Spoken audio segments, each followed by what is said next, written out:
So in the meantime, what kind of work can we do? And I feel pretty strongly that the work we want to do has to keep the covenant of the theater. And what do I mean by that? What do we all agree on when we enter a theater space, and how does that differ from when we go to the movies or when we watch TV? Well, the theater, well, if you know me, you've heard this quote before. This is Peter Brook, and he says, "I can take any empty space and call it a bare stage, and a man walks across that empty space while someone else is watching him, and that is all that is needed for an act of theater to be engaged." And that's really the kernel of it. Theater is transitory, and everyone on this call knows this well.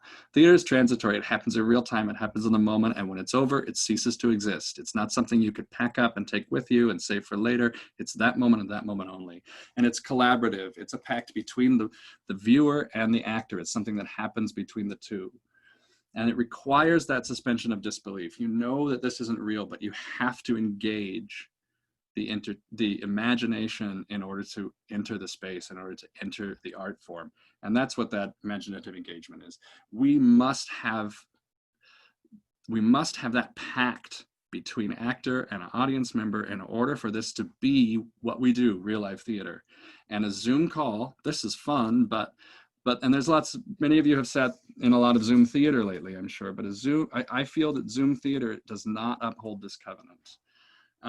And the question I've been asking is, what does? And I think,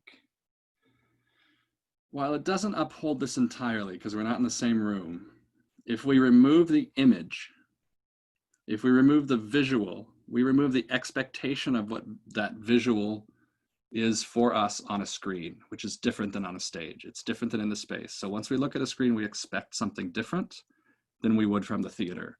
And if we remove that, my hope is that we will keep that suspension of disbelief and keep that covenant of the theater.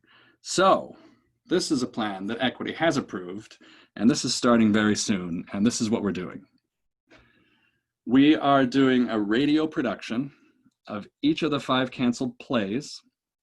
These are 100% remote. No actors will be required to leave their houses in order to participate. No actor will be required to allow any other person into their house, and that's very clear in the Equity guidelines.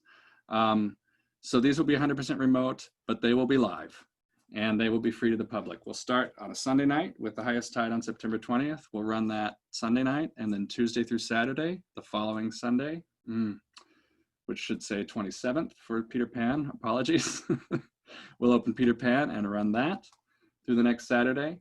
Then Sunday we'll open Bright Room, and that's how that will work. This will be free to the public. It'll be available on our website. And I'm excited to announce fantastic directors for the series.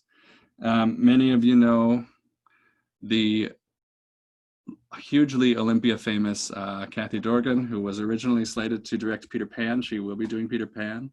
Corey McDaniel, who directed Noises Off and I Ought to Be in Pictures, and was on stage as Charlotte von Malsdorf in I Am My Own Wife. He will be directing the Halloween show, which is TBD at the moment.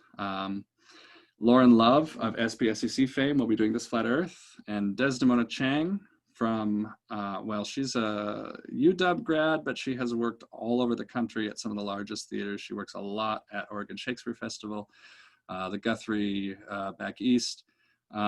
She will be helming her friend Frances Yachuk Cowhig's Snow in Midsummer.